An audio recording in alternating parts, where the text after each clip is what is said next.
Thank you. Well, some called him the Teflon president, the Gipper, and the great communicator. I'm talking about America's 40th president, Ronald Reagan.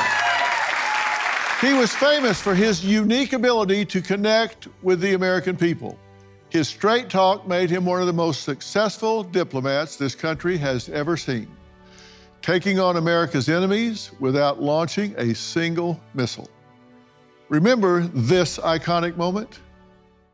General Secretary Gorbachev, if you seek peace, if you seek prosperity for the Soviet Union and Eastern Europe, if you seek liberalization, come here to this gate. Mr. Gorbachev, open this gate.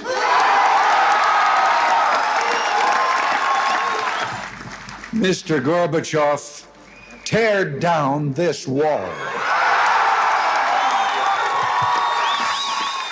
Now, for those of you who were not alive then, that was President Reagan challenging then Soviet Union leader Mikhail Gorbachev to tear down the Berlin Wall and give up its occupation of East Germany. Its fall in 1989 led to the end of communism in Europe. Reagan's words back then not only symbolized a call for freedom, but also reflected his unwavering belief in liberty and hope, which resonated with people not just in America, but around the world. And as the 20th anniversary of his passing approaches, his legacy continues to influence politics even today. Check out this 2024 campaign ad featuring Reagan. Please welcome President Ronald Reagan, who has a few questions for you. Would ask yourself, are you better off than you were 4 years ago? Is it easier for you to go and buy things in the stores than it was 4 years ago? Is there more or less unemployment in the country than there was 4 years ago? Is America as respected throughout the world as it was? Do you feel that our security is as safe, that we're as strong as we were 4 years ago? If you don't think that this course that we've been on for the last 4 years is what you would like to see us follow for the next 4, then I could suggest another choice that you have.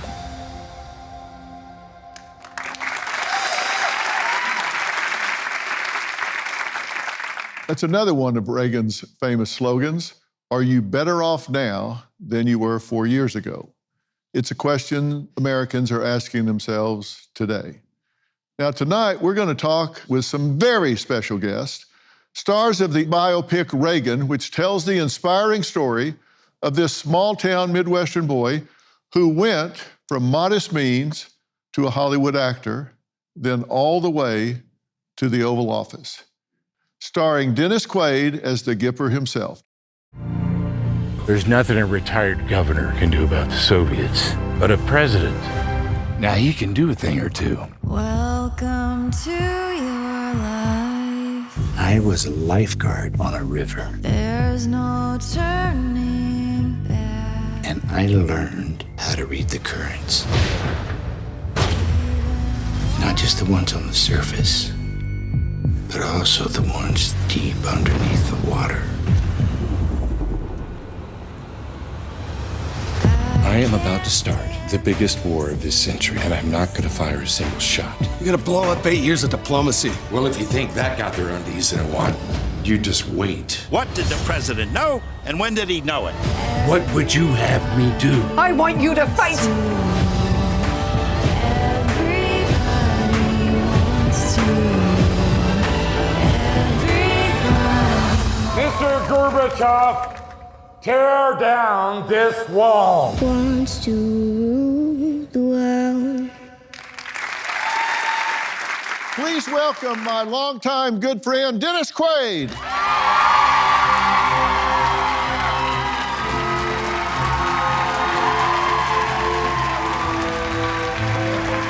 How you doing? Good to see you.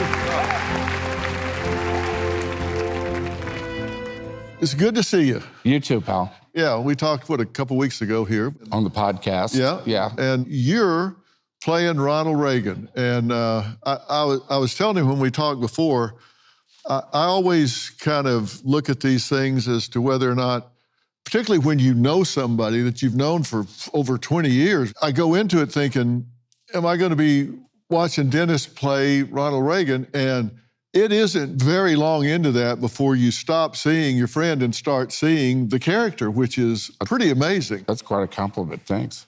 Those were big shoes to fill. No kidding. You actually were kind of intimidated to take the role on, right? Well, I didn't say yes, but I didn't say no. It was like I got offered in 2018, and Reagan was my favorite president. I voted for him, and I went home and told my roommate in LA that I'd voted for him. He said, "You were kicked out of the hippies." And so I had to turn in my card right there. And so I didn't want to do an impression of him. He's like Muhammad Ali. Everybody in the world knows what he looked like, sounded like. And I did think about it. And I was invited to the Reagan Ranch, the Western White House. Reagan bought that after he was governor and went up 5 miles of the worst road in California to get to the top of the mountain there and came out. And I realized that Reagan was a humble man. Yeah, it's not a fancy place, right? No, it's not. And I could really feel him there. And like the house that they have, it's 1,100 square feet, maybe. They had a king-size bed, but it was 2 single beds that were zip-tied together. Just really. Some friends had bought that place, and they left it exactly as it was. I mean, he and Nancy's clothes are in the closet. You expect them to come back like any second. And it was really something. And then we wound up shooting there as well. It was an amazing experience. It's now my favorite movie that I've ever done. Oh, really? Yeah. Yeah. What was the hardest thing about getting into that character? There was a part of Reagan that people said was very private.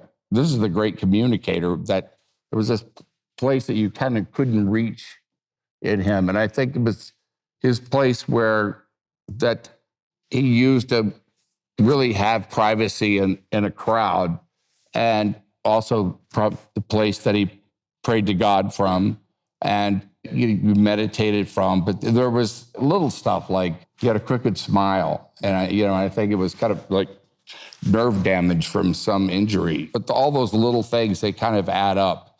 He was in the movies and in the studios, they teach you like how to walk. Back in those days, we'd teach you how to light a cigarette and all that stuff, so you could look really suave. And I think that Reagan studied John Wayne's walk a little bit. You think? Yeah. This episode is brought to you by Masa Chips. For decades, chips were fried in tallow until big corporations switched to cheap seed oils. Now, seed oils make up 20% of the average American's daily calories, linked to inflammation and metabolic issues. Masa is bringing back the good stuff with 3 simple ingredients: organic nixtamalized corn, sea salt, and 100% grass-fed beef tallow. No seed oils, no junk, just a crunchy, sturdy chip that won't break in your guac. Masa Chips is beloved by tens of thousands of customers and has been endorsed by industry-leading health and nutrition experts like Ben Greenfield and Gary Brecka. Ready to give Masa a try? Go to masachips.com/merit and use code MERIT for 25% off your first order. That's masachips.com/merit and code MERIT for 25% off your first order. That was when Reagan went to Berkeley, when the students were protesting and they were having a sit-in. He went there and took care of business. He didn't put up with the professors and what they were going for. And it was quite something. And I think I love that so much because we need that to happen today. Yeah. At that university. Yeah. We've got the tail wagging the dog. We need that kind of leadership today. Well, it takes that kind of leadership. And the thing about Reagan, he governed by principles in the same way that he lived his life. And if you do that, you're going to make unpopular decisions, but you're going to exhibit great leadership. And those principles were like from the Bible and from the Constitution of the United States. And that's what we stand on. And he wasn't afraid to do something about it. And he personified that old saying, you can't be one kind of man and another kind of president. And he carried those values from his life to the presidency. He did. I mean, one of the first things that he did, the act that shocked everybody, is that the air traffic controllers were threatening to go on strike. So Reagan just fired them all. Fired them all. Yeah. Yeah. And it wound up actually scaring the Russians because they thought, well, if he'll shut down all the airspace in his own country, what will he do to us? Yeah, which was a damn good question. The movie starts with the terrifying assassination attempt on the president back in 1981. Take a look at this clip.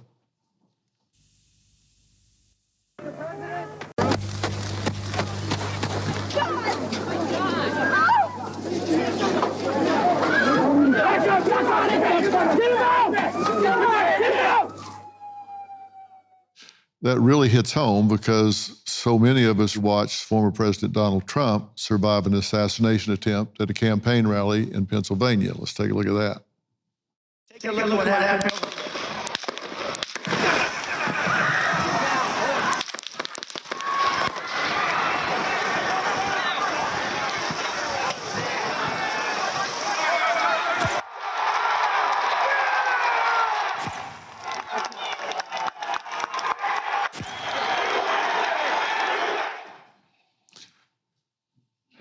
Man, that's so disturbing. What bothered me about that is after President Reagan was shot, there's a clear picture of his head sticking up above the car as he's getting in, and there's a picture there of Trump's head sticking up again.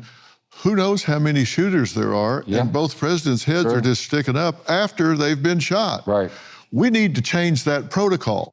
But there were similarities between things that happened, both challenges and events between Trump and Reagan's presidency. The times are so similar to what we're going through now. There was high inflation. We had interest rates that were 20%. I know because I bought a house back then. And we had hostages, the Iran hostages. We have hostages today that no one's talking about over there in the Gaza Strip. There was a feeling of kind of malaise that we were a country that was in decline. And Reagan came along and said, no, we're not. We're going this way.